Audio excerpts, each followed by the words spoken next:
তো আগাইতেছি। আমাদের যারা শ্রোতা দর্শক তারাই তো আমাদের হাতিয়ার। হাতিয়ার বলতে মানে ভালোবাসা। আমাদের মানে সাহস সামর্থ্য যতটুক সেটা হলো আমাদের শ্রোতা আশিকান, যাদের জন্য আমরা সারা রাত জাগরণ করে আমরা এখন পর্যন্ত তাদের ভালো লাগা এবং অন্তরের যে ক্ষুধা সেই বাণী আমরা দিয়ে যাচ্ছি, সেই সুর আমরা দিয়ে যাচ্ছি। এটা শুধু অর্থের জন্য না, আমিও আনন্দ পাই, আমারও আত্মার শান্তি পায়, আর যারা বসে থাকে তাদেরও আত্মার শান্তি হয়। এখানে সারা রাত আমরা ধর্মীয় মানব ধর্ম, পরম ধর্ম, আল্লাহ মালিক আমাদেরকে কি বলতেছেন এবং কি কোন বিষয়ে সন্তুষ্ট আমরা সেভাবেই বলার চেষ্টা করি। তো বলার চেষ্টা করি। এখন সে কারাগারে আছে, তো আল্লাহ যদি চায় আল্লাহ মালিক তাকে আনবেন। তারপর আজকে দেখলাম যে জুম্মার নামাজের পরে অনেক আলেমরা রাস্তায় নেমেছে বিচারের দাবিতে।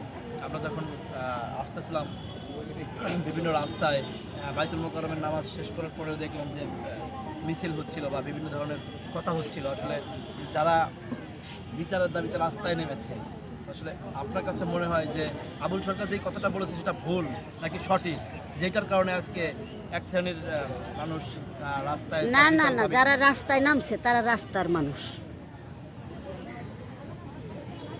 এইভাবে কোনোদিন সুরাহা মানে তারা একঘেয়েমি, তারা হলো অহংকারী, তারা নিজেদের বুঝটা বড় মনে করতেছে।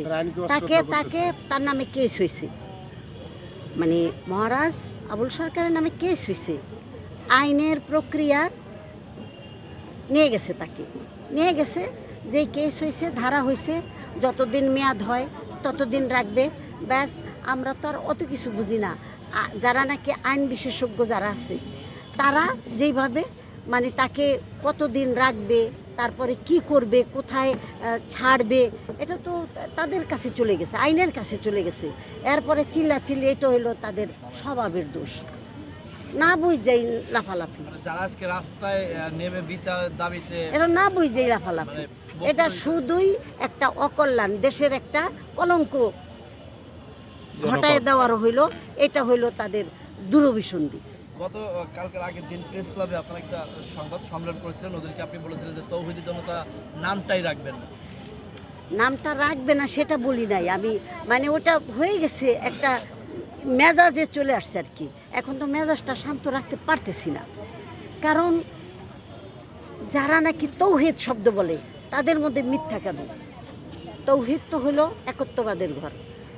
পরম পরম চরিত্রে যারা চরিত্রবান তাদের নাম হলো তৌহিদ। তো এখানে জনতা, জনতা মানে একেবারে অঢেল, এটা এত এত কেন? এত তো না। অসাধারণ তো এত না, অসাধারণ তো অল্প আলোকিত, আর বেশিরভাগ সাধারণ যারা নাকি নির্বোধ। আমরা দেখছি যে অনেক সময় অনেক মহতে কথা উঠতেছে যে আবুল সরকার যেই কথাটা বলেছিল খণ্ডিত একটু অংশ প্রচার করেছে আর বাকি অংশ তারা প্রচার করে না। এটা কি উদ্দেশ্যমূলকভাবে নাকি রাজনৈতিক কোনো কারণ থাকতে পারে ভিতরে? রাজনীতি এখন বিষয় না, এখন হইল যারা গান বাজনা করে সাংস্কৃতিক মনা, হ্যাঁ, বিশেষ করে বাউল গান, আমরা তো দীর্ঘ সময় পাই কথাবার্তা বলার জন্য। তো আমাদের বিরোধাচরণ তারা করতেই থাকবে, তারা করতেই থাকবে। আমরা যদি একেবারে আমাদের ছেলে পেলে হাফেজ হয়েছে, মাওলানা হয়েছে, এখন আমার ছেলে এসে যদি পুরা কোরআনটা হাফেজ মুখস্থ করে দেয়, তারপরও কইব বলে এইটাও একটা ভণ্ডামি, বুঝেন নাই? মানে যারে দেখতে পারে না তার চলন বাঁকা চিরদিনই হয়, এই অবস্থা। আমাদেরকে তারা দেখতে পারে না, কোথায় জানি মানে প্রতিহিংসা। আমরা তো কোনো দিন শত্রুতা করি না।